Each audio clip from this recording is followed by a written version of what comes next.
Ang bagong tubig. Yung nakakalam ng buhay nila, bukas makalawa kung sila yung buhay pa. Kasi, di ba? Hindi natin alam kung anong buhay natin. Bukas makalawa, tayo yung buhay pa. Ito.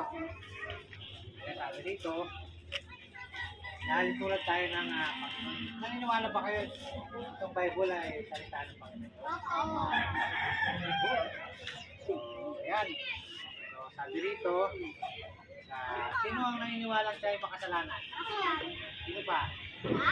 Makasalanan. Sino naniniwala makasalanan siya? Very good. O, sabi nga dito, lahat tayo ay makasalanan. Ano? Sabi dito sa James 4:14, yan. Whereas ito, at what shall be, para sabi sa dito, tayo ay isang sino lamang na lumilitaw. Sa pagkakain na mawawala. Alam niyo may usok ng isang sinaing? Oo, ganun tayo na tulad ng Panginoon Diyos.